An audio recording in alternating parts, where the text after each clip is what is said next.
I spent the 2 months of summer vacation living a blissful, leisurely life with my flash marriage wife. However, I hadn't touched a single page of my physics homework. Just after my wife and I finished making love, I heard the greatest news in the world. My physics teacher had unexpectedly resigned. Finally, I didn't have to scramble to make up for my missing assignments. I was so thrilled I could have flown, but my flash marriage wife was secretly laughing behind my back. She softly asked if I really hated my physics teacher that much. I replied that it wasn't that. Mr. Vance was a good guy, but I just couldn't wrap my head around physics. I then asked if she knew why Mr. Vance had suddenly quit. Celeste, who usually wasn't the gossipy type at all, asked why. I told her that the old man had announced right in front of the class that his daughter was obsessed with men, neglecting her duties and leaving no one to manage their company, so he had to go back and take over personally. Who knew that after hearing this, Celeste would frown and mutter about how her dad was out there ruining her reputation? Before I could even process her reaction, she continued, saying that in that case, I really ought to thank his man-crazy, negligent daughter. I wholeheartedly agreed, looking completely relieved and debt-free. I told her that thanks to his disappointing daughter, I was finally escaping that sea of suffering early. Celeste spoke up to remind me that Mr. Vance simply wasn't teaching our class anymore, not that the course itself had been canceled. I scoffed, refusing to believe I'd be unlucky enough to get another exceptionally strict teacher. I even joked, wondering if we might get a beautiful female teacher instead. Celeste, who currently had zero tolerance for the word beautiful, instantly warned me to watch what I was doing and to remember my identity as a married man. I quickly surrendered. I still couldn't leave my wife's embrace. After all, I still wanted to hold her slender waist that night. When I woke up the next morning, I was the only one left in the house. There was a note left for me on the dining table from Celeste, telling me she had gone to work and to be a good boy and eat my breakfast.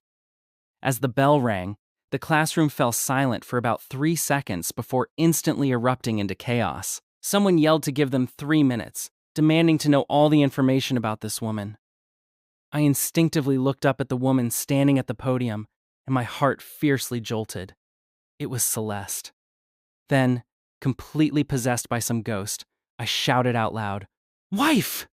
In the next second, the gazes of the entire class shot toward me. Realizing something was wrong, my best friend hurriedly stood up to explain, apologizing to the teacher and claiming that my brain wasn't working right, making me uncontrollably call any beautiful woman my wife. Celeste paused slightly, then advised that boys should be a bit more reserved. She then introduced herself, stating her name was Celeste, and explained that Mr. Vance had temporarily left the university due to a job transfer. She announced that she would be teaching our senior physics course moving forward. Regarding the class and grading structure, she mentioned she had already communicated with Mr. Vance and would use his established rules to determine our final grades. Hearing these words, my head felt like it had been viciously punched. My wife had just become my teacher. Wasn't she working at the university in the capital? How did she suddenly end up here at our Southern University? This was truly the last year of college, and I had managed to stumble into a student-teacher romance.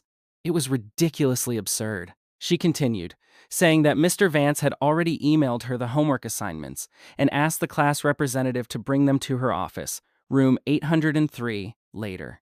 She noted that for the few students who hadn't brought their assignments, the latest they could hand them into her office was tomorrow morning.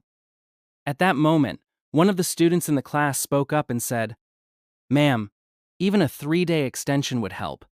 It would give us enough time to finish the work and make up for the delay." But then she added that if the homework wasn't in her office by 10 o'clock tomorrow morning, 50% of the daily performance grade would be deducted, just as Mr. Vance had warned before the summer break. I really wanted to storm the podium and fiercely interrogate her right then and there. Weren't those few students just me? She had literally just watched me gloating over my luck yesterday. At this moment, a boy was already impatiently activating his social mode, asking if it was convenient to add her on a messaging app. Celeste replied to forget about the messaging app, but noted her work email was always online during working hours. Since today was their first meeting, she said everyone was welcome to ask any questions. Someone immediately asked if Professor Celeste was single. Her gaze seemingly swept over me as she replied that she was not single. She was already married and had just gotten her marriage certificate recently. She promised to hand out wedding candies when we graduated, and expressed her hope for a pleasant cooperation over the coming year. The moment she said this, the entire class boiled over again. Although I looked as steady as an old dog on the outside, a turbulent storm was raging in my heart, and I was gripping my pen so hard I nearly crushed it. When I opened the class group chat, the group name had already been changed to I Want to Marry Celeste. Someone commented that although she was strict, you just couldn't deny her high aesthetic appeal. I thought to myself, how could such a high-quality wife not fall into my lap? Just wait until we get home. I'll deal with you. When Celeste arrived home that evening, she didn't find me on the first floor. She walked up to the second floor, only to discover that I had locked the door to the master bedroom from the inside. A small quilt and a pillow had been placed on the bed in the guest room. It seemed she had been kicked out of the master bedroom. She called out to me, Cassian, asking me to open the door. I pretended not to hear her. She asked if I really wasn't going to come out, mentioning that a new barbecue place had opened on her way home from work, and she had bought some. She asked if I wanted to try it. Having not eaten dinner yet, I hopelessly yelled at the door, asking what she bought and demanding to see it. She listed off lamb skewers, sizzling fat, and pork belly. This wretched woman really knew how to manipulate me. They were all my favorites. After I opened the door and saw this woman's beautiful face, I really wanted to give it a hard pinch. I took the barbecue from Celeste's hands as she sweetly asked if her husband was still angry, coaxing me not to be mad anymore. I told Celeste not to call me her husband, stating I wasn't her husband. I accused her of knowing full well I hadn't done my homework yesterday and just watching me make a fool of myself, asking if she did it on purpose. She reminded me that my precious wife had warned me not to push my luck. I retorted, asking if I was supposed to thank her then.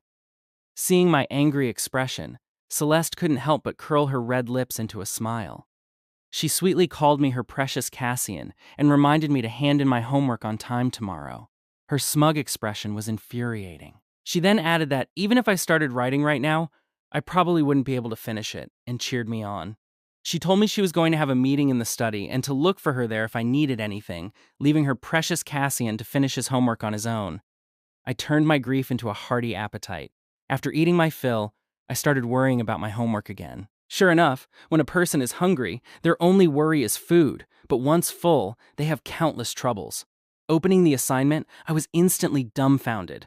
Not only was the workload absurdly massive, but the key issue was that I didn't know how to solve a single problem. I knew Celeste was a very principled person. If I really couldn't hand in the homework tomorrow, she would definitely deduct my performance points. Forget it, I thought. Asking for help isn't a shameful thing, especially when it's from your own woman. I knocked on the study door and walked right in, pleading for my wife to help me. Celeste was in the middle of a video meeting, and the people on the other side of her screen erupted into a chorus of teasing noises. Only then did I belatedly realize what I had just done, and I fled from the study in a panic. A minute later, Celeste found me with my head buried under the blankets. She asked what I wanted and told me to hurry up and come out, assuring me that they hadn't seen a woman, so I didn't need to be embarrassed. I muttered that they had still heard my voice. She brushed it off, saying it didn't matter if they heard. After all, she was my wife, so what was wrong with calling her wife? Only then did I crawl out and wrap my arms around the woman, begging her, for the sake of our marriage, to please give my homework a slight extension. Celeste admitted to herself that she was secretly thrilled by the word wife. Suppressing the smile at the corners of her mouth, she refused. I asked her if she was still my wife. She affirmed she was, but reiterated what she had said in class today. Homework is a matter of principle. She pointed out that for someone like me, who hadn't written a single word, it would mean an 80% deduction. I complained that she was going too far and asked if a 50% deduction wouldn't suffice. I reminded her that I was still short 3 credits, and if she really deducted 80%, I honestly wouldn't be able to graduate. She smiled, calling me husband, and told me that the deduction of my daily score was set in stone. If I wanted to earn it back, it would depend entirely on her Cassian's performance. I lowered my eyes and gently dropped a kiss on the corner of the woman's lips. She quickly told me, Student Cassian, that seduction was not going to work, and mentioned she'd heard I call every pretty woman my wife. I stubbornly confirmed it, saying that yes, I call all beautiful women my wife. I told Professor Celeste to go ahead and deduct whatever performance points she wanted, adding that at worst, I'd just get married one more time before graduation to earn another 5 social credits. I declared that from today onward, we were strictly in a student-teacher relationship, so it was best to keep our distance, whether at school or at home. During Professor Celeste's tenure, I suggested she stick strictly to her duties and sleep properly in the guest room. She agreed, adding that if her precious Cassian ever missed his wife, he could come find her in the guest room. I scoffed, asking if I was that desperate and why I would ever look for her. Furthermore, I demanded that she stop wearing those torn black stockings to class. She teased, asking if Cassian was jealous. She agreed to listen to her husband and only wear them at home, exclusively for my eyes. After she finished speaking, I locked the door and went to sleep. My physics major had 3 massive lectures a week, and surprisingly, they were all scheduled within the first 3 days. It really left a person with no way to survive. I glared at the wretched woman on the podium. Sure enough, she wasn't wearing black stockings today. Before starting the lecture, she addressed the summer homework issue, noting there were still 5 students who hadn't submitted their assignments and would have 50% of their daily performance grade deducted. She then specifically mentioned student Cassian, stating that he hadn't written a single word of his summer homework and would face an 80% deduction. She expressed her hope that everyone would take this as a warning and complete their homework on time in the future. 80%! Even if I got a perfect score on the final exam, I'd still fail the course. The class started whispering, wondering if the professor had some kind of grudge against Cassian. She then added that students who had points deducted could earn some back by actively interacting during class and completing subsequent assignments on time. Seeing how she was deliberately making things difficult for me, my dorm brothers from room 506 mentally gave her a terrible review. During class, no matter how much I disliked listening, I forced myself to pay attention, terrified of having another 10 points deducted. At noon, while resting in the dorm, everyone was worried about my credits. I heard that there was a freshman welcome gala next Saturday, and anyone who participated and performed would receive 2 social credits. I instantly perked up. As soon as classes ended, I called my mom and asked her to mail my guitar. However, when I opened the package at home, I discovered the guitar had been crushed during transit. When Celeste came home, I was trying to fix it. She asked what was wrong. I explained I was participating in the welcome gala next week and needed to perform, but somehow it broke when my mom sent it today. Looking at the state of the guitar, Celeste guessed it couldn't be fixed anytime soon. She assured me it was fine and offered to take it to get repaired tomorrow, though it would probably take a few days. I told her not to bother, saying I could just borrow one from the music club. Celeste didn't say anything else. She simply packed the broken guitar back up and set it by the door. She asked what made me want to join the freshman gala. I curled my lip, pointing out that because the ruthless Professor Celeste had deducted 80% of my performance grade, I had no choice but to perform at the gala to make up my credits. With that, I turned around and headed up to the 2nd floor, took a shower, and prepared for a beautiful, undisturbed sleep. Suddenly, Celeste pushed the door open and walked in, standing at the foot of the bed holding her pillow. I asked who let her in, reminding her of my rule that whether at school or at home, we were strictly teacher and student, and told her to go sleep in the guest room. I mentally urged myself to stay strong and absolutely not go soft on this wretched woman. She pouted, asking if her husband really didn't want to hold her to sleep, teasing that she was soft and very huggable, and hinting that other places weren't off limits either. I refused, telling her I didn't want her. Celeste knew I was just being stubborn. She walked over, slowly leaned down, and her slender fingers grabbed my arm as she slipped right into my embrace. She whispered, asking if I had missed her over the past 3 days. I was completely mesmerized and enchanted by her. She praised her precious Cassian for being so good. The next day, when I came home from school, I saw a brand new guitar sitting in the living room. Celeste was in the kitchen cooking. I asked why she had bought such an expensive guitar when I had already told her I only needed it for the welcome gala. She said it didn't matter, noting that it was rare for me to perform and that I could play it at home in the future. She told me to practice well over the next couple of days, promising she would go watch me on the night of the gala. Thinking about Celeste's soaring popularity at the university these past few days, I knew if she attended the gala, she would definitely attract a massive horde of fans. I told Professor Celeste to just stay in her office and prepare her lessons, insisting she shouldn't go to the gala. She asked if her husband just didn't want to see her. Ever since Celeste started teaching here, the school forum had been flooded with explicit comments. Someone even offered a hefty sum willing to keep her at home as a pet. I angrily asked her if she had any idea how many people were after her, accusing her of just wanting to attract unwanted attention. Celeste, of course, knew her husband was jealous. She asked her husband to tell her how exactly she was attracting attention. I retorted that dressing so nicely and making herself look so incredibly beautiful all day was exactly that. She was secretly delighted, realizing that being praised by her husband felt exactly like this.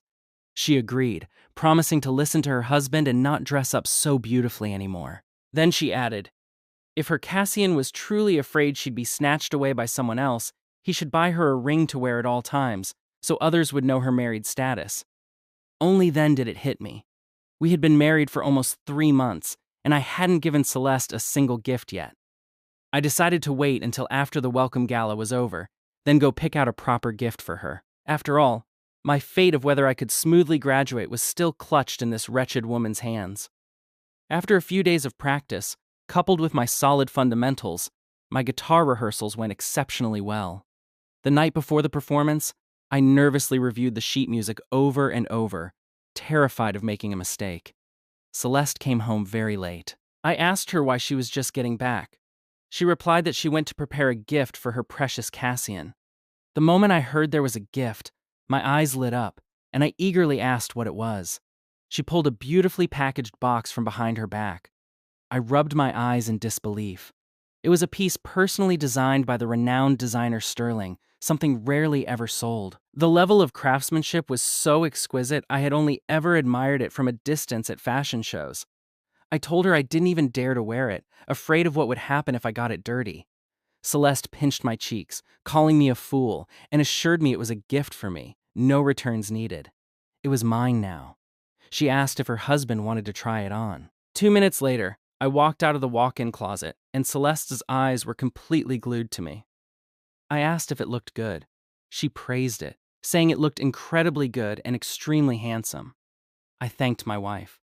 Seeing the tips of my ears turning red, she stood on her tiptoes and gave me a kiss. On the night of the welcome gala, with my already solid foundation and days of diligent practice, I executed my musical piece perfectly. However, after all the performances had ended, I still hadn't caught sight of Celeste. That wretched woman. Just because I told her not to come, did she really not show up? She didn't even watch my performance. Walking out toward the back gate of the university, I pulled open the car door and was immediately greeted by an enormous bouquet of fresh flowers. She congratulated me on my hard work and a successful performance. This was the first time I had received flowers since my high school graduation.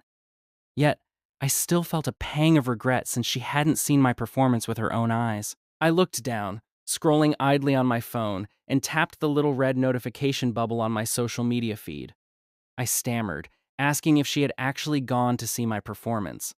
Celeste's social media post was a photo of me during my set, accompanied by the caption that the full moon gathers among the starry sky. It had been taken from the very back row of the management stands. I asked if she had blocked the other university teachers from seeing her posts. She explained that this specific account was solely for family contacts, and she didn't use it for work. I conceded. She certainly was cautious enough. With that, any lingering regrets completely vanished. Today was supposed to be a beautiful day, but no matter how beautiful the day is, it can't stop someone from digging their own grave. Perhaps I was a bit too excited. After I took a shower, I went and sat right behind Celeste. I told her I really hadn't realized her photography skills were so amazing, admiring the color grading on the photo. Pointing at the picture in front of her, I earnestly asked for advice on how she adjusted the parameters. Before she even had time to speak, her eyes landed on the screen. I had her contact name saved as Infertility. Excellent. Celeste didn't say a single word. She climbed directly onto my lap and started kissing me.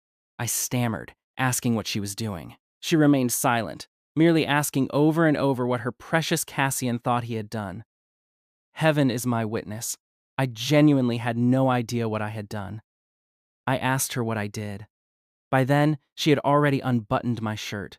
Her seductive voice purred, asking what contact name her precious Cassian had saved her under, and if I had remembered it yet. I froze for 2 seconds before snapping back to reality, trying to explain that it was just from back then. But this woman never listened to explanations. Before I knew it, she had entangled her entire body around mine. I knew there was no escaping tonight. On Saturday, I didn't open my eyes until noon. There was no one beside me. I stretched languidly and, upon heading downstairs, found several dishes already set on the dining table. I deliberately pulled my chair out loudly. Celeste walked out of the kitchen carrying the final dish and sat next to me. She softly asked what was wrong, calling me baby. I didn't speak, my mind completely filled with the scenes from last night. She apologized, admitting she was bad last night and promising to take me to a hot spring a little later. I looked utterly confused, asking if there were even hot springs in the southern city. She told me to just eat properly and she would take me there later. I gave the woman a look but said nothing more. As we prepared to head out, I noticed Celeste's complexion looked a bit off. I asked if she was feeling unwell and why she looked so pale. I asked if she had a fever or if she had caught a cold. She brushed it off, saying she was fine and would be better in a bit.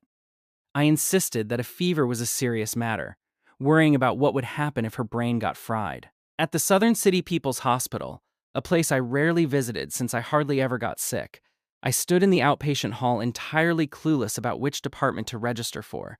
She comforted me, telling me not to worry and to just head straight up to the 8th floor, as she had a friend there. I had no choice but to pull her along to the 8th floor clinic. Aria asked why she was at their hospital. Celeste stopped me, introducing her friend Aria from college, and then introduced me as her husband, Cassian. Aria enthusiastically greeted me as her brother-in-law. I cringed inwardly at the awkward title and urged her to examine Celeste properly, noting she had been perfectly fine yesterday but was suddenly like this today. Aria stated that only the patient could remain in the examination room, asking her brother-in-law to wait outside for a bit, assuring me that with her there, Celeste would absolutely be fine. Inside, Aria diagnosed her, stating she had been abstaining for too long and that the fever was from being pent up. She warned Celeste not to speak nonsense and absolutely forbade her from spouting garbage to Cassian. Celeste pointed at Aria defensively, but Aria continued, shouting out to me that her sister's fever was simply because she had abstained for too long. Celeste frantically tried to stop Aria from talking. I demanded to know what was going on, telling them not to hide anything from me. Aria reiterated that it was just her sister being pent up from abstaining too long and that it was no big deal. On the way back, I stared awkwardly out the window.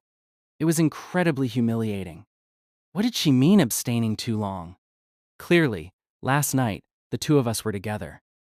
Quack doctor. Absolute quack doctor. That night, lying in bed, I pondered my life choices. I browsed through articles on the dangers of prolonged abstinence in women. I was shocked that women actually suffered this many side effects from abstaining. It was terrifying. But then again, the two of us were married. What was there to be embarrassed about? It wasn't like we hadn't done it before. I couldn't just let her keep getting fevers. Thinking of this, I walked to the study door, confirmed she wasn't in a meeting, and walked straight in. I slowly approached Celeste, lifted her out of her chair, and sat her on the desk. I called her my wife, my arms slowly circling her slender waist. I asked if I hadn't tired her out yesterday. Her skirt was already quite short, and sitting down made it ride up a few more inches. I reasoned with her, saying we were married now, so we shouldn't be so shy and awkward about it. Furthermore, I added, it wasn't like we hadn't done it before, begging her to stop teasing me. My voice was low, but my ears turned unnaturally red. I asked her about the night of our first time. She called me a fool and revealed that actually, nothing had happened between us that night. I stared at her in shock, demanding to know why she had lied to me and declaring that I was angry. She let out a soft laugh, admitting she just wanted to bring me home. I swiftly stood up, left the room, and locked the master bedroom door from the inside. I swore I would never talk to that wretched woman again. Let her fever fry her brain for all I cared. Not only did she deceive my body, but she also deceived my feelings. Celeste was officially banned from the master bedroom. Meanwhile, the Southern City S group chat exploded. Someone announced they had a brother-in-law. Another asked what brother-in-law. Someone clarified that Aria's friend Celeste had a boyfriend. Someone else chimed in to expand their horizons, stating it wasn't a boyfriend, it was a husband. They asked if Celeste got married and started guessing who the lucky guy was, noting everyone knew him. They asked if it was that tall, handsome junior named Cassian. They praised Celeste for being awesome and actually kidnapping him home. They assumed she must be thrilled, realizing that was why she stopped hanging out with them, opting instead to cuddle affectionately with her husband all day. Someone corrected them, saying they guessed completely wrong. They revealed that Celeste actually came to their hospital today, and they didn't know what happened between them, but she actually gave herself a fever from holding back. The revelation that she gave herself a fever from holding back was something they swore they could mock her for at least 3 years. Reading message after message, Celeste's expression darkened, and she unhappily told them all to stop chatting, claiming she was in a bad mood. They asked if she wasn't with her brother-in-law. She confessed she had already been kicked out of the bedroom. Even though they didn't know why, they couldn't help but laugh, marveling that there was actually a man Celeste couldn't handle, praising the brother-in-law's might. The next day during class, I stared at Celeste until it gave her the creeps. Lucien nudged me, asking why I was staring at Professor Celeste like that, wondering if I had a crush on her. I scoffed, asking why I would like her, declaring that not a single woman was good. He asked if I had a personal grudge against her. I retorted that if this woman deducted 80% of his daily grade, he'd develop a personal grudge against her too. I was still plotting how to punish Celeste. A boy sitting in front of me started whispering, commenting on how amazing Professor Celeste's figure was, joking that her husband must be smothered to death. I really wanted to curse out loud. Her surname isn't Fu, she belongs to me. My surname is Sue. I wanted to shout that she was mine, and ask if I wasn't incredibly impressive. I glared triumphantly at the woman on the podium. Today, I was going to let her experience what it truly meant to be unable to stop once she started. Wretched woman, let's see if you learn your lesson. I only had one class today. After it ended, I headed straight home and swiftly placed an online order for the items I would need. Looking at the props in my hand, I muttered for Celeste to just wait. When she arrived home, none of the lights on the first floor were turned on. She assumed Cassian was throwing a tantrum and had run away from home. She called out that she was back. No one answered. A faint sliver of light peeked through the crack of the master bedroom door on the second floor. Thank goodness, her Cassian was home. Celeste changed into her pajamas and slowly walked into the master bedroom. Just as she was about to turn on the light, I ordered her not to turn on the light. She seemed to sense something and agreed, saying she would listen to her husband. I thought for a moment and asked if what she said that morning about letting me punish her however I wanted still counted. She stepped closer and asked how her husband wanted to punish her. I set the ground rules, telling her that no matter how I punished her, she couldn't resist. If she dared to resist, I would never forgive her. She agreed, leaving herself entirely at her husband's mercy for the night. I commanded her to close her eyes. She obediently closed them. After a long while, she felt me standing behind her, covering her eyes with something. Celeste was completely oblivious to what she was about to face.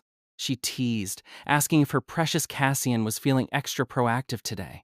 I told her to just properly enjoy this unearned luxury and ordered her to lie down. She gasped, telling Cassian he wouldn't dare. I obviously wasn't going to be a good boy. Instead of getting down, I slowly started unbuttoning my shirt. Celeste felt like she was going crazy. I told Miss Celeste to just endure it well. After quite a long time had passed, I finally had enough of tossing her around. She pleaded, asking baby Cassian if he could let her go now. I hummed in agreement, deciding to let her go since she had been so well behaved. Blushing furiously, she fled into the bathroom at top speed. When she returned, I had already changed into my normal pajamas, but I still felt incredibly awkward. Initially, I thought that since Celeste and I had been married for so long, there was nothing to be embarrassed about. But ever since I discovered that we hadn't actually gone all the way, a strange, different feeling had sprouted in my heart. Celeste, of course, could see her baby Cassian's nervousness. She came forward and buried herself in my arms.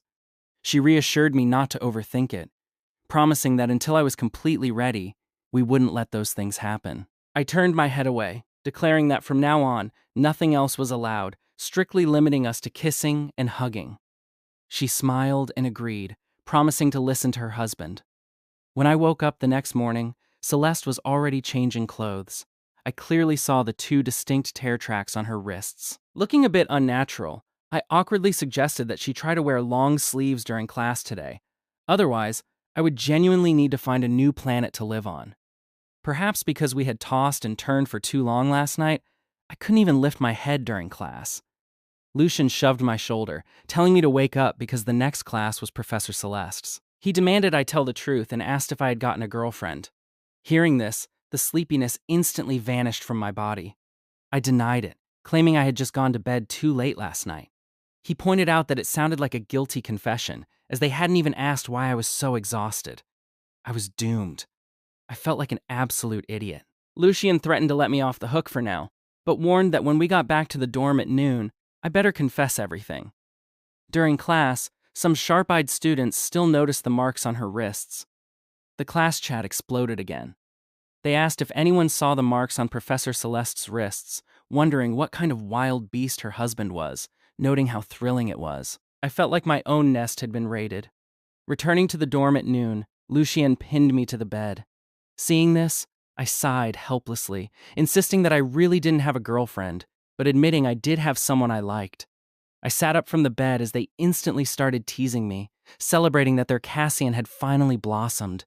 They demanded to know who it was and if they knew her. I told them to stop asking, promising to introduce them to her when the time was right. I told them not to run away, but admitted to my brothers that I really couldn't go over the National Day holiday, telling them to have fun. For the National Day holiday, I chose to travel with Celeste. I had wanted to see the scenery of Dali, Yunnan, for a long time. To squeeze in an extra day of fun, I deliberately asked Celeste to book an early morning flight. I was so exhausted I just slept through the plane ride. She told me we were almost there, pointing at the 5-star hotel in front of us. I frowned, asking didn't we agree to stay in a bed and breakfast. She told me to be good, noting that B&Bs didn't have good soundproofing. I obviously knew exactly what she meant. I planned to rest properly today and go see the ocean tomorrow. That night, while I was lying in bed, scrolling through videos, Celeste started getting handsy again. In the next second, the room was dimly lit by only a few small lamps, and suggestive music began to play. I finally realized things weren't as simple as I had thought. I asked Celeste what she was doing, a bit afraid to look her in the eye. I didn't know if it was because the atmosphere was particularly magical today, but I felt myself losing control. She whispered that if I had any requests, Baby could ask. I denied having any. She countered that my body wouldn't lie, telling me to be a good boy and tell my wife if I really didn't want to. She then suggested letting my wife get closer and see if baby Cassian was lying. When I woke up the next day, I found Celeste still sleeping soundly in my arms. Recalling the events of last night, I couldn't believe this wretched woman had actually done that. I prepared to roll over and put some distance between us. Sensing my attempt to escape, she asked where I was going, mumbling that she was a bit dirty. The woman pulled herself even closer into my embrace. Was this even something that could be said out loud? Thinking about last night, I spoke up, asking Celeste if she had planned this all along before we even came. She hummed in agreement, admitting she had been planning it for a long time. I blamed her, saying I was supposed to go see the sea today, but look what time it was now. Pulling back the curtains, the air-high lake sparkled beautifully under the sunlight. Celeste fed a piece of fruit into my mouth and asked if I was satisfied with my wife's performance last night. I accused her of being thick-skinned. She brushed it off, asking what the big deal was, noting we had been married this long and asking if I was still shy. I told her to shut up or I really would ignore her. To reward her, I specially bought her a ring in Yunnan. I truly loved my wife so much. Over the next few days, Celeste took me out every day to eat, drink, and have fun. I had to admit, she was incredibly considerate. I didn't have to worry about a single thing while traveling, but I was puzzled. Ever since our first night in Yunnan, besides kissing and hugging, there had been no further progress. Even if she didn't want to, I did. We originally planned to fly back to the southern city on the last day of the holiday, but plans couldn't keep up with changes. Heavy rainstorms suspended flights on the final day, so Celeste changed our tickets and we went home a day early. The moment we got home, I immediately collapsed onto the sofa. Knowing I wasn't used to eating out all the time, Celeste immediately cooked all the dishes I had been craving over the past few days. I sighed, saying I had missed her cooking so much. She teased, surprised that I had learned how to act spoiled after just a few days away. That night, with Celeste in my arms, I gently rubbed her back. I felt a bit depressed, She snuggled deeper into my embrace. Frustrated, I announced I wasn't doing this anymore. She told me to be good and get some sleep. I shoved her away and sat alone on the edge of the bed. After a moment, sensing something was wrong, she quickly sat up and turned on the nightlight. Cradling my face in her hands, she looked at me and asked what was wrong, baby. I demanded to know if we were still living together or not. She asked what I meant by that, urging me to tell my wife what was wrong. It would have been better if she hadn't asked. The question only made me more depressed. Before, she was constantly handsy, leaving my heart fluttering and suspended in midair.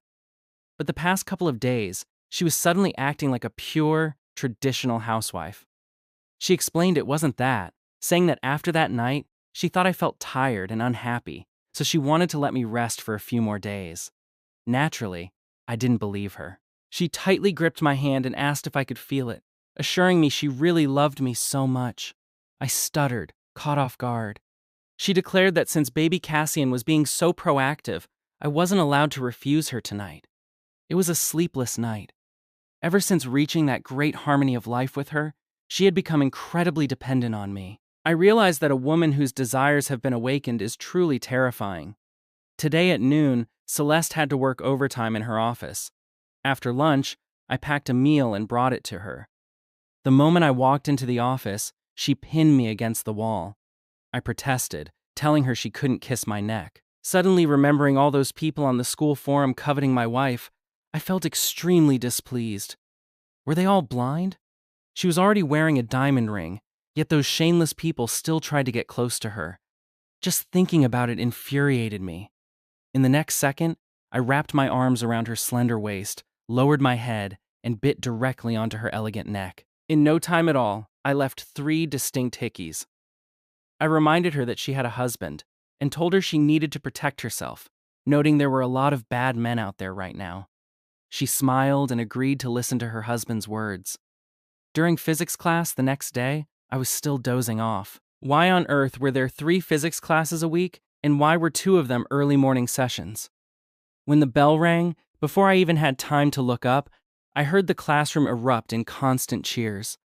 The moment I raised my head, I truly wanted to leave this planet. This wretched woman was actually wearing a white dress, making those 3 hickeys look even more glaringly obvious. Some bold boy piped up. Celeste commanded everyone to be quiet, stating she had made her husband angry yesterday. Upon hearing this, my face turned black. She asked who could come up to the board and solve the problem. Cedric stood up from his seat and slowly walked to the podium.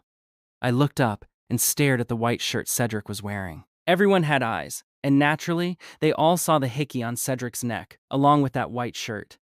Yet he just smiled faintly, staying completely silent. Given Celeste's explosive popularity at the university, by the time we went to the cafeteria for lunch, this incident had become the biggest news on campus. I ordered food, but had no appetite. Just then, I saw Cedric walk into the cafeteria.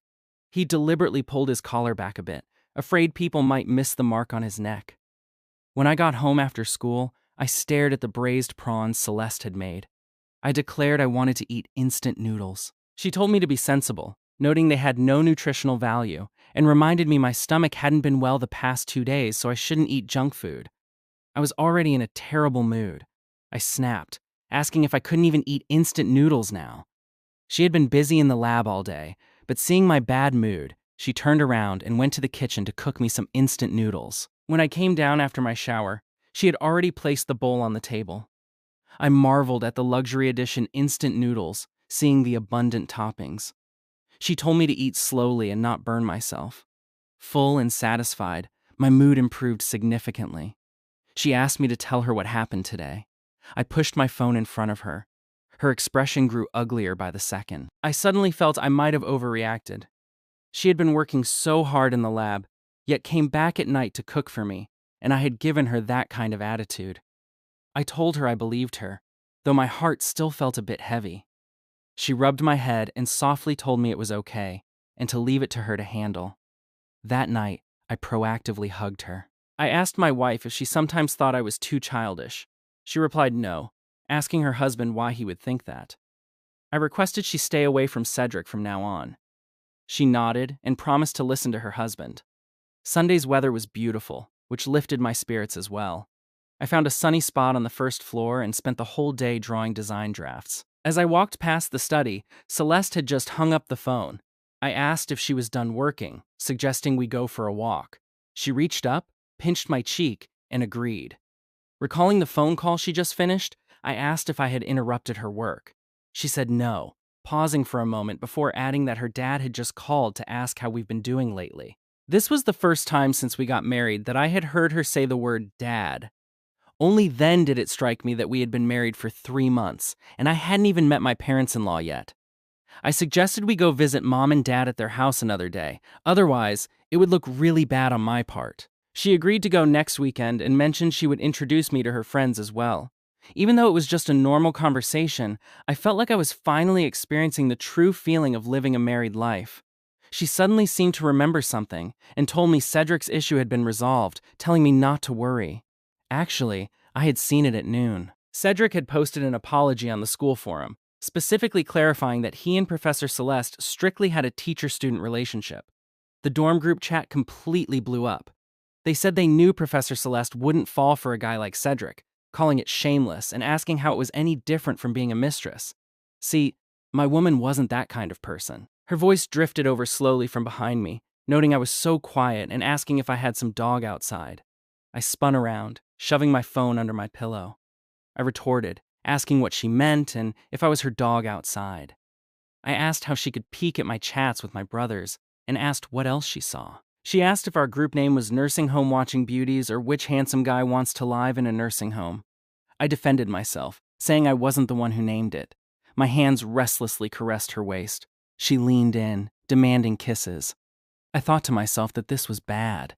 In an instant, the room was filled with an ambiguous atmosphere. Another sleepless night. When I woke up the next morning, my right eyelid kept twitching. I had a feeling something was going to happen. I slept naturally until noon, as I had no morning classes. I only had an English and a physics class in the afternoon. Today was Lucien's birthday. The plan was to go out and celebrate right after the final class, which meant I probably wouldn't be coming home tonight. I asked if it was okay that I didn't come home tonight. She was about to refuse, but on second thought, realized that since we got married, I really hadn't gone out to have fun in a while.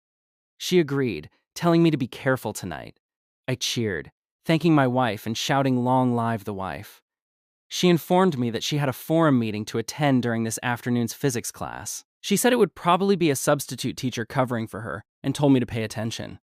The moment I stepped onto campus, I couldn't hold it in anymore.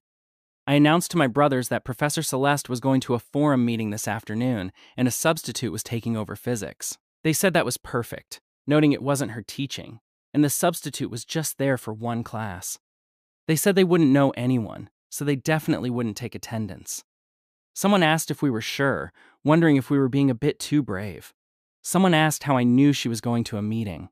I lied, saying I overheard her talking to another teacher on my way back. Another chimed in, saying it didn't matter how I knew, as long as the intel was solid.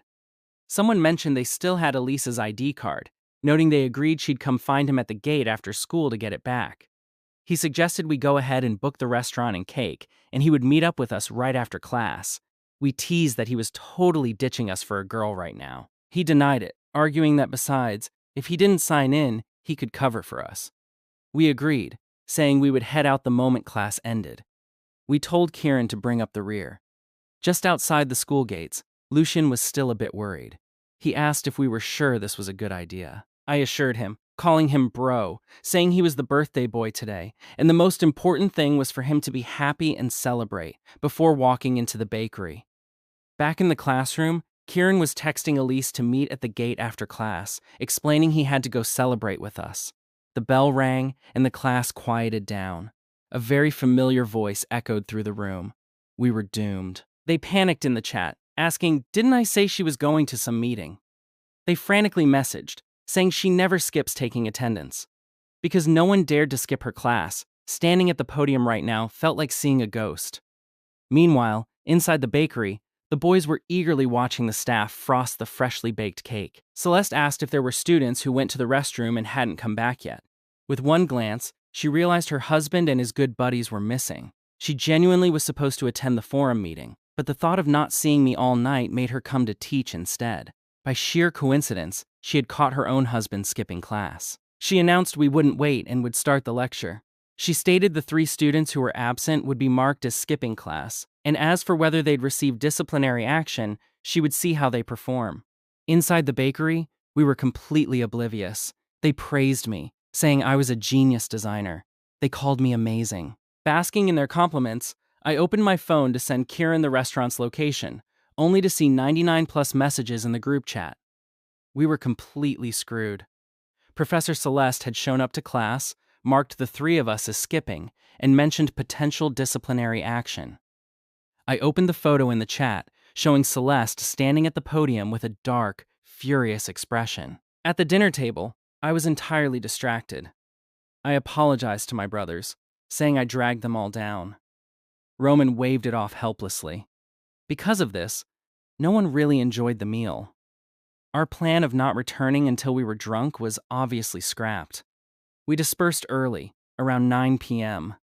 I was planning to take a cab home and properly explain myself to Celeste. Just as I crossed the intersection, I saw her car parked by the side of the road. I walked over and got in. She didn't spare me a single glance.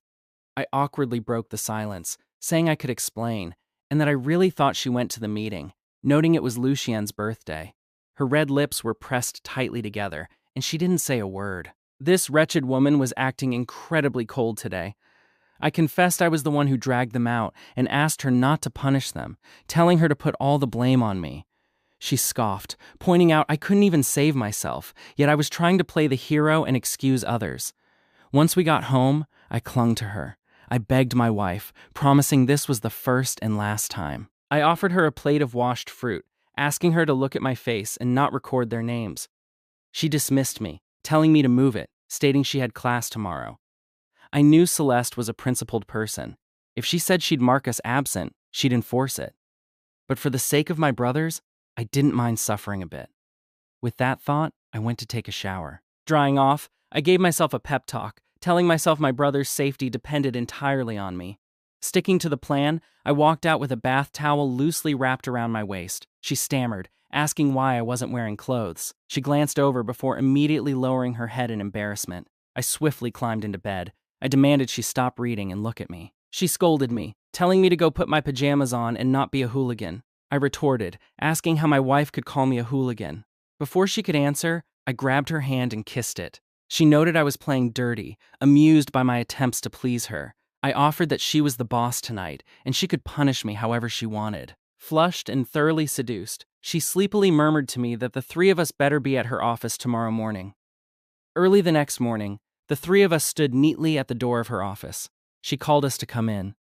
The moment Lucien walked in, he bowed 90 degrees and apologized. He started saying he was truly sorry and that it was his birthday yesterday. She replied, wishing him a happy birthday. Those words completely stunned all of us. She lectured that regardless of whether she was substituting, what class it was, or what the reason was, none of those were excuses to skip class and go out. However, she noted that seeing as we usually performed well, especially Cassian, she wouldn't put this on our permanent records. She stated it would still be marked as skipping, and 5 points would be deducted from our daily performance grade. They cheered, thanking Professor Celeste and wishing her a long and peaceful life.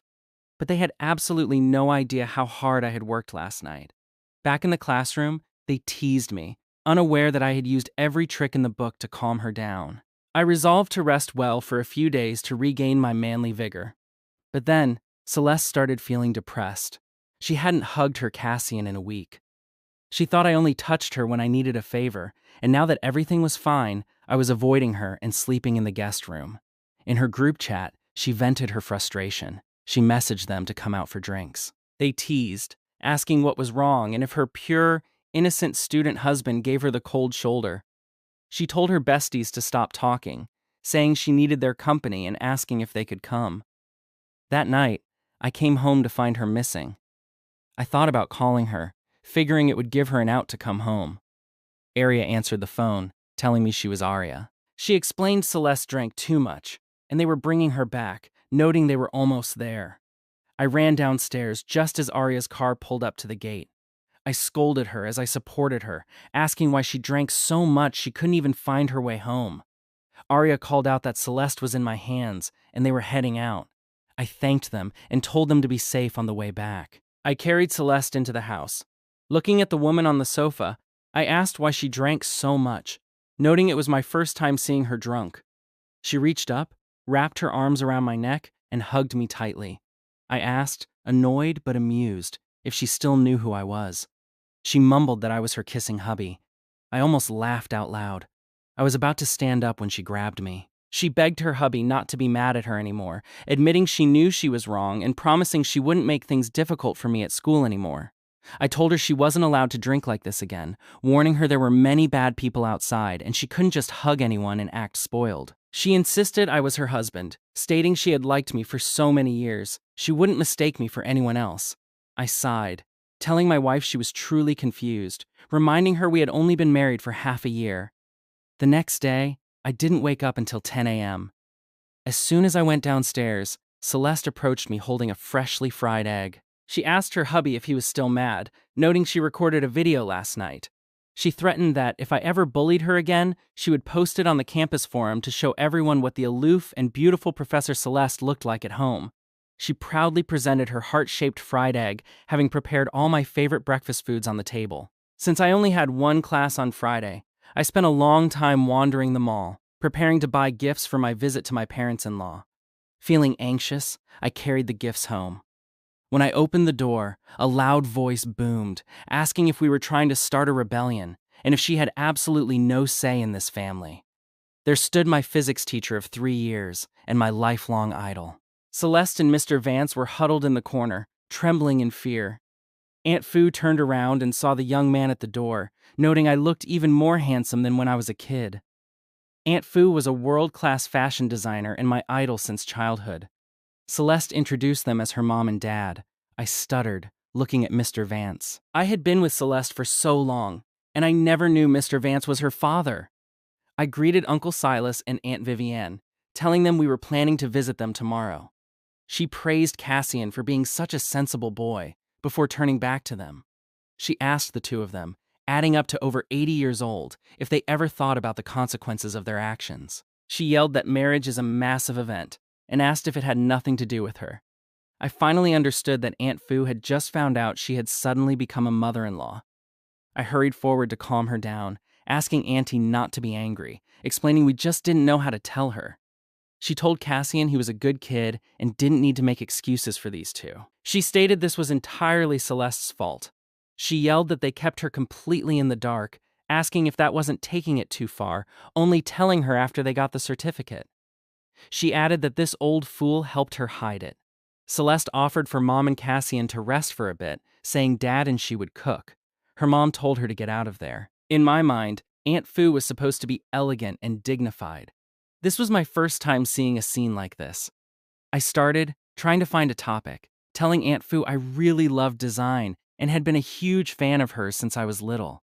A natural extrovert was being violently forced into an introvert. Aunt Fu told Cassian their marriage was ill-considered on Celeste's part, assuring me she would discipline her for me.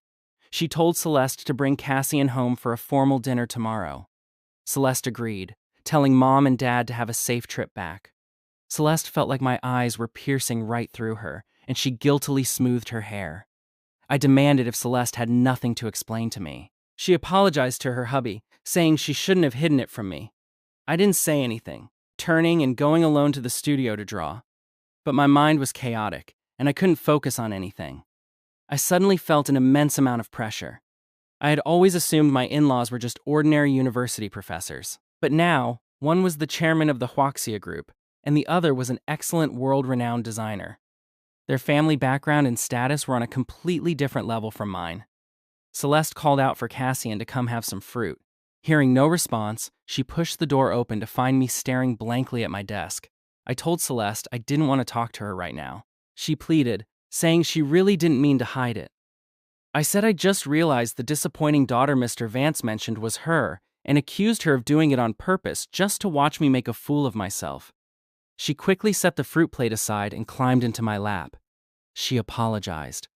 In this relationship, Celeste truly lacked a sense of security. I stated coldly that liars must pay a price, and given her extremely poor behavior, she would be sleeping alone for the foreseeable future. Panic washed over her face, and she stood up abruptly. I didn't give her a chance to explain. I went straight to the bedroom and locked the door. The next day, following the plan, we went to the Fu family villa. I greeted Mom and Dad, saying these were the gifts I prepared for them. I was so nervous yesterday, I didn't even know what to call them. Celeste and Mr. Vance exchanged a glance. Their 4 dark circles made it obvious they had both been kicked out of their bedrooms and hadn't slept well. Aunt Fu smiled warmly, telling me to come in and there was no need for gifts, noting the food was ready and asking if I was hungry. She told Cassian she would tell him that Celeste is older than me, but sometimes she acts like a child, and her temper is awful. She told me if she goes too far, to tell her, and she'll teach her a lesson. She added that if it doesn't work out, Mom will introduce me to someone even better. I glanced up at the pitiful Celeste sitting opposite me. After dinner, Aunt Fu dragged me into her secret studio, and we didn't come out for the entire afternoon. Celeste tried eavesdropping at the door multiple times, but the soundproofing was too good and she heard nothing. Her dad scolded her, asking if she couldn't just sit still for a while, noting they traded places and asking if she was anxious. It wasn't until 7 p.m. that we emerged from the room. I was holding a box in my arms. Celeste tried to come over and see what it was, but I surprisingly dodged her. The drive back took almost an hour, and I spent the entire time staring at my phone, smiling foolishly. She wanted to ask what I was looking at, but stubbornly stayed silent. Once we got home, Celeste couldn't take it anymore and cornered me at the door. She asked Cassian what exactly her mom said to me, asking if I was really going to swap her for someone better. I asked if she knew a girl named Aurora. She yelled no, stating Aurora is her mom's best friend's daughter. She noted Aurora is 1.7 meters tall and on the dance team, hitting every single one of my preferences. She demanded to know why her. I countered, asking who told her to lie to me, stating I just got to know her and never said I was going to be with her. She yelled that I was already thinking about being with her, noting we had only been married for half a year and asking if I was tired of her already. I teased, saying I heard from Auntie that Aurora is 1.7 meters tall and dances, so her figure must be incredible. She shrieked, forbidding me from calling her sister Aurora. Walking upstairs, I turned back and told Professor Celeste she should focus on preparing her lessons in the study, and I would be enjoying the bedroom all to myself. Calling her Professor Celeste while calling someone else sister completely infuriated her. During class, Celeste's voice sounded muffled, and her usual radiant complexion was gone. It was obvious she hadn't slept well and caught a cold. She felt terrible all day and constantly checked her phone, but there were no messages from her husband. She thought miserably if her husband really didn't want her anymore, telling herself that couldn't be. On my way home that afternoon, I bought some cold medicine, brewed it, and brought it to her. I instructed her to drink it and not let it get worse. She begged her hubby not to abandon her, promising she would never make things difficult for me at school again and would never hide anything from me. I reassured her I wasn't abandoning her, telling her to hurry up and drink her medicine. I promised to make her a bowl of noodles, saying she would feel better after she ate and slept. I went and cooked a bowl of Yangchun noodles, filling the house with a delicious aroma. Looking at the bowl of noodles, Celeste was moved to tears. She asked her hubby if he had really forgiven her, or if he just pitied her because she was sick. I promised I really forgave her, telling her no more lying to me. She practically inhaled the noodles and then cuddled up to sleep. She curled up against me like a little cat. She mumbled that she didn't sleep well for the past few days and was so scared I really didn't want her anymore. I asked Celeste gently if she could please try not to be so insecure. I explained I just wanted some quiet time in the studio that day, and she immediately jumped to asking if I wanted to leave her. I asked if our relationship was really that fragile. I told Celeste I truly liked her and loved her so much, telling her to stop overthinking everything, okay? The next day, when Celeste came home, she saw I had bought a safe for the house. I proudly asked how it was, noting I locked all the gifts Mom gave me yesterday inside. I told her Mom said the jade pendant was a family heirloom, and she handed over real estate deeds and the title to her studio to me. I admitted I initially didn't want them, but Mom forced them on me. She noted that basically, every valuable thing in the Fu family was now in the hands of me and Mom. She added that she and Dad had nothing left but their salary cards. That night, Celeste's friends invited her out to a bar. She was very open about it, though I was a bit nervous before we left. She comforted me, telling me not to be nervous, and that they were really easy to get along with. When we arrived at the private room, only Aria and Camille were there. Camille cheered, "Wow, so this is the brother-in-law," introducing herself as Camille and noting I had already met Aria. I barely recognized her. Who would have thought the strictly professional Dr. Aria in a white coat would be standing in front of me wearing a tight pink dress? A new voice announced she was here, saying she couldn't possibly be late to meet the brother-in-law. Looking at Valeria standing before me, I felt a sense of unreality. Of course I knew her. She was the most popular girl in the high school section of our school back then. Valeria teased, saying brother-in-law. That's not right. She noted the prettiest girl in school was obviously their Celeste. She asked, "Don't tell me you didn't know Celeste back then?" They laughed, agreeing that she only cared about studying back then, so it was normal I wouldn't know her. Everyone chuckled, but I guiltily glanced at Celeste. Celeste went to my high school too? We were dead. The woman had a dark look on her face again. Valeria did this on purpose. I knew Celeste too well. She wasn't angry because I didn't know we went to the same school. She was angry because I remembered someone else but not her. This wretched woman loved to get jealous. When the bill came, a waiter brought it over for a signature. Valeria signed it. I caught a glimpse of her handwriting. It was terrible. People really do change. Her handwriting used to be clearly beautiful. Celeste felt deeply hurt. Her husband had remembered the high school beauty queen since middle school. After sitting a while longer, she made an excuse and dragged me home. As soon as we got back, I immediately started trying to appease her. I told my wife I really had no idea she went to the same school, noting we had been married this long and she never mentioned it. She asked if I found Valeria prettier than her. I assured her that was impossible, calling her a player. I told her to keep her distance from her. She said she didn't like judging people carelessly, but asked how I knew she was a player. I replied she plays with men's feelings and wasn't a good person. I added that if her letters weren't still at my old house, I'd honestly burn them. But I couldn't keep things bottled up. That night in bed, tossing and turning, I finally burst. I told Celeste I couldn't hold it in anymore. I said I needed to tell her something, but asked her not to get mad. She asked what was wrong. I confessed I used to have a crush on Valeria. Her eyes widened in shock, but before she could speak, I stopped her. I begged her to listen to my explanation, noting I was in 8th grade and they were seniors. I explained she suddenly started sending me breakfast and writing me letters, so I thought she liked me. I promised I still had the letters at my old house, and next time I went back, I would burn them. Her expression remained grave. I pleaded with my wife, saying I was just young back then. She finally spoke, telling Cassian the person who did all that back then was actually her. She explained she just asked Valeria to deliver the things for her. I froze in shock. She asked if I liked the words and emotions in the letters, or if I liked her as a person. I insisted it was the letters, of course. I told Celeste I only liked her. She felt incredibly conflicted. She thought this idiot didn't check the signature when he read the letters. It wasn't Cassian's fault. It was clearly that errand runner Valeria's fault. Furious, Celeste opened her phone, kicked the instigator out of the group chat, and unilaterally deleted Valeria's contact. Seeing the cold red exclamation mark indicating she was blocked, Valeria felt more wronged than anyone. Less than 5 minutes later, Valeria received intel from Aria. She told her she would let her die knowing the truth, stating brother-in-law said she plays with men's feelings, so Celeste wasn't allowed to hang out with her anymore. Valeria was shocked. She yelled, asking what she meant and when she had ever played with men's feelings. She stated she was 27, perpetually single, and the only guy she had ever liked was overseas and still ignored her, asking how she was suddenly a player. Ever since Celeste converted the first-floor guest room into my studio, I rarely went to her study. Today, she was working overtime at school, and I was bored all morning. At noon, she called and asked me to go to the study and email her some documents. Out of boredom, I read a book in there for a while. As I was leaving, I accidentally kicked the desk, and a vintage tin box tumbled out of the adjacent cabinet.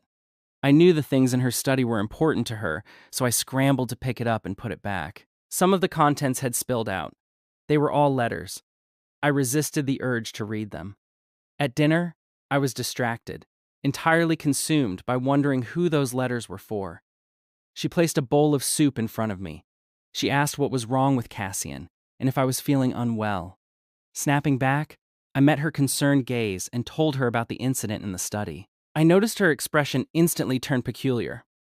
I clarified to Celeste that I didn't read the letters. She hummed softly. I asked if they were very important to her. She thought for a moment and said they weren't important anymore. I thought to myself that I wasn't stupid. If they weren't important anymore, that meant they used to be very important. She must have really loved that boy. I aggressively stabbed at the fish on my plate. She couldn't help but laugh out loud. She asked her hubby if he was jealous, and if he was afraid she liked another man. My inner jar of vinegar felt like it was going to explode, yet I stubbornly replied that it was fine if she did. I asked if I was that petty, stating it was just a few letters, and besides, she was my wife now. I simultaneously felt I was indeed being incredibly petty. Just the thought of her liking another man made even the soup in my bowl taste sour. I irritably set down my chopsticks. Seeing through my tough facade, she didn't bother explaining further and leisurely continued eating.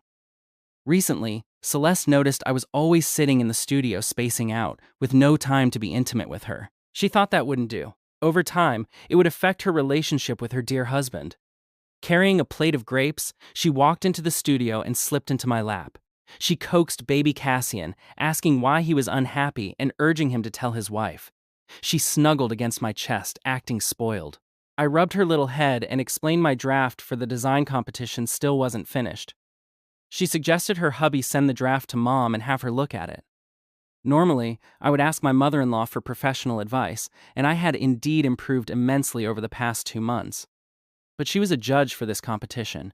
Having her edit my submission would be unfair to others. I refused, stating Mom was a judge for this competition, and people would say I pulled strings. She smiled sweetly, saying she didn't expect her husband to be so righteous.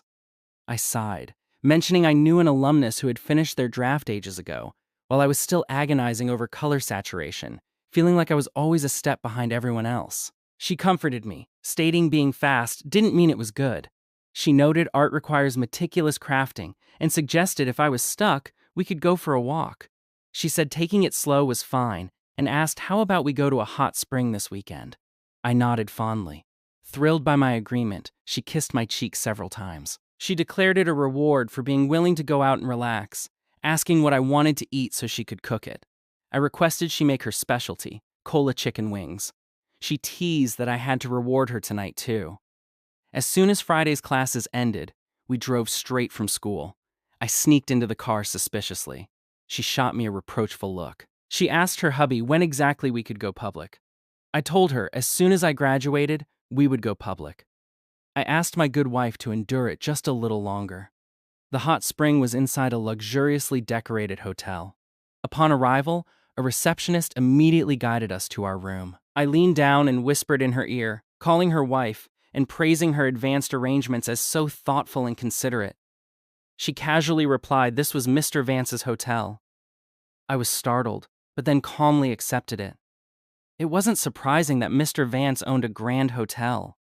I asked if that meant we didn't have to pay. She replied that as long as I performed well tonight, it was free forever. I was truly speechless with Celeste.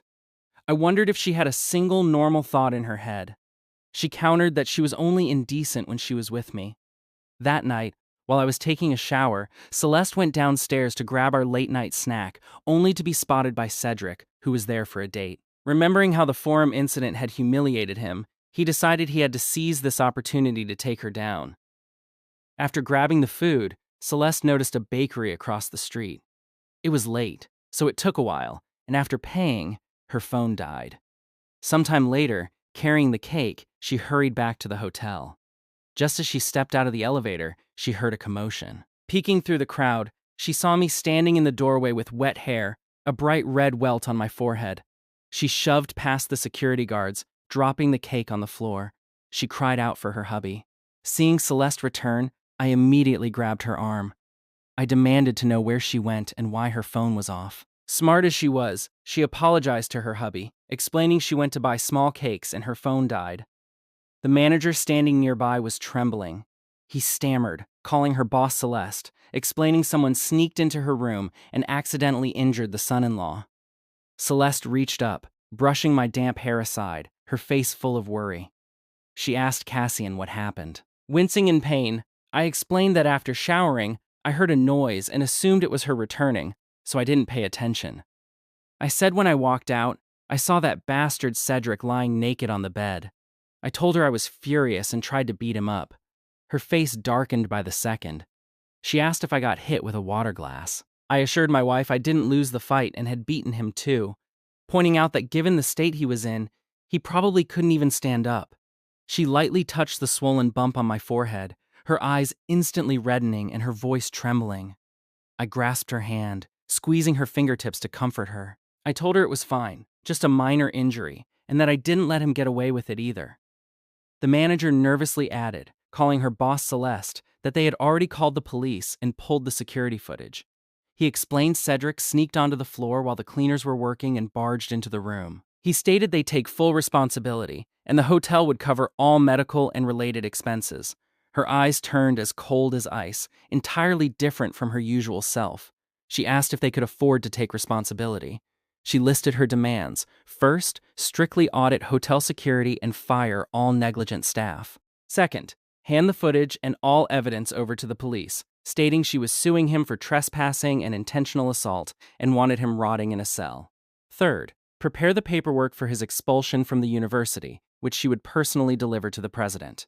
The police arrived quickly. Cedric was still stubbornly claiming he knew Celeste and was just waiting for her, saying I had misunderstood. Celeste threw the evidence on her phone directly at his face. He instantly withered and was taken away. After the doctor treated my wound, she blamed herself, saying if she hadn't gone down for cake and her phone hadn't died, this wouldn't have happened. I comforted her, saying it had nothing to do with her, and it was just that bastard courting his own death. I added that besides, she just wanted to buy me cake, so I felt so sweet inside. She buried her face in my chest, her voice muffled as she mourned the ruined cake she had wanted me to try. I laughed, saying it was fine, and next time we would buy 10 or 8 and eat until we burst. That night, she held my hand tightly, sleeping fitfully, waking at the slightest noise. I held her close and whispered in her ear not to be afraid, saying I was here and no one would ever bully her again. She murmured a sleepy response and burrowed even tighter into my embrace. Early the next morning, we returned to the southern city. Cedric's case was resolved quickly. With irrefutable evidence of trespassing and intentional assault, the university swiftly issued a notice expelling him. His little clever schemes had ultimately caused him to drop a rock on his own feet. That's the fate of bad people. With Cedric dealt with, my mind was finally at ease, and I threw myself back into creating my design draft. Every day, Celeste stayed by my side, bringing me tea and water, peeling fruit for me. When I was stuck, she accompanied me for walks in the park, enjoying the breeze by the river and discussing colors and composition with me. Having her by my side made me feel incredibly grounded, and my thoughts grew clearer. My mother-in-law, knowing I was entering the competition, specifically called to say she wouldn't play favorites, but offered to give me professional advice. After thinking it over, I declined. I told Mom I wanted to win relying on my own abilities, without people saying I pulled strings, and even if I didn't win, I would have done my best. Half a month later, my draft was finally finished. Looking at the artwork on the paper, my heart swelled with accomplishment. It was a painting of Celeste and me by the air-high lake. She was holding my hand, her smile as beautiful as a painting, with the sparkling lake and azure sky behind us. The color saturation was perfect, and every stroke hid my deep love for her. When she saw the draft, her eyes lit up. She hugged me and kissed me, praising how beautiful it was and declaring it would definitely win gold. I pinched her cheek, hoping her words would come true. After submitting, the long wait began. I refreshed the competition website every day, both expectant and nervous. She always smiled and comforted me. Finally, the results were announced. I won the gold award. The moment I saw the result, I was too excited to speak. I swept her up in a hug and spun her around multiple times. She threw her arms around my neck, laughing, and kissed my face over and over. My parents-in-law also called immediately to congratulate me. With the prize money from the gold award, the very first thing I did was go to a jewelry store to pick out a diamond ring for her. It wasn't some exceptionally expensive design, but I had chosen it meticulously. The inside was engraved with our names, Cassian and Celeste. That night when I got home, I pulled out the ring, dropped to one knee, and held it up to her. I spoke earnestly, telling Celeste that when we flash married, I gave her nothing. No proposal, no ring, not even a proper wedding. I said my feelings for her were never just a whim. I told her I realized I love her more and more every day, and it absolutely must be her for the rest of my life. I asked if she would marry me, specifying not the flash marriage kind, but the earnest, proper kind. She stood there, tears streaming down her face, nodding and choking back sobs as she said she would. She called my name, Cassian, and said she would. I slipped the ring onto her finger. I told her from now on, this ring has her firmly locked down, and she shouldn't even think about running away in this lifetime. She promised she wouldn't run, and would never run away in this lifetime. In the following days, we began preparing for the wedding. She was bustling around, even more enthusiastic than we were. My mother-in-law personally designed our wedding dress and suit. The dress was white, intricately embroidered with crushed pearls and lace, making Celeste look like a fairy. The suit was a custom-tailored black piece that fit me perfectly. My father-in-law took charge of arranging the venue and guests, handling everything flawlessly. My brothers also ran themselves ragged. Lucian became the head groomsman, while Roman and Kieran hustled to help decorate the bridal suite and buy wedding candies. The wedding was set for graduation day. The university campus was filled with the joyful laughter of graduating students, the very place where our story began. On the day of the wedding, the sun was shining bright and the breeze was gentle. Wearing the dress her mother designed, Celeste walked toward me step by step, arm in arm with her father. A gentle smile graced her face, and her eyes held only me. In that moment, I felt the entire world go quiet, and my eyes held only her. Her father placed her hand in mine, patted my shoulder, and sternly warned, telling the kid he was entrusting Celeste to me, and if I dared bully her, he wouldn't let me off the hook. As the best man, Lucian gave a speech on stage, recounting the hilarious moments between us, from me calling her wife in class, to getting caught skipping, to the incident with Cedric, leaving everyone roaring with laughter. Celeste leaned against me, her eyes curving into happy crescents. When exchanging rings, she slipped a matching band onto my finger and softly said, "Cassian, for the rest of our lives, please guide me." I squeezed her hand tight, pressed a kiss to her forehead, and replied, "Celeste, for the rest of our lives, we'll walk together." After the ceremony, dressed in our wedding attire, we strolled through the university campus. Everything looked the same, except the person beside me was now the one I would spend my entire life with. Classmates saw us and cheerfully yelled, "Happy newlywed life." She smiled back, clutching my arm, resting her head on my shoulder. The sunlight spilled over us, warm and beautiful. I looked down at her and softly asked if she knew. I explained that when I first heard Mr. Vance had resigned, I was overjoyed, thinking I finally didn't have to make up my physics homework. I said I never expected that my flash marriage wife would turn out to be my physics teacher. Back then, I thought I had run into the most absurd thing in the world. She asked if I still thought it was absurd now. I gently pinched her cheek, lowered my head to kiss her lips, and earnestly replied, "Not at all." I said it wasn't absurd in the slightest, calling it the luckiest encounter of my life. Through all the twists and turns, it turned out my destiny was always meant to be her. From the suddenness of our flash marriage, to the hilarious student-teacher dynamic, and finally to our deeply devoted partnership, our story began as an accident and culminated in profound love. For the rest of our lives, through the passing springs and autumns, the cold winters and hot summers, I will hold her hand and keep walking forward, never to be separated again. And all those petty arguments and hilarious, awkward moments will forever become the most precious memories of our lives, tucked safely in our hearts, warming us for a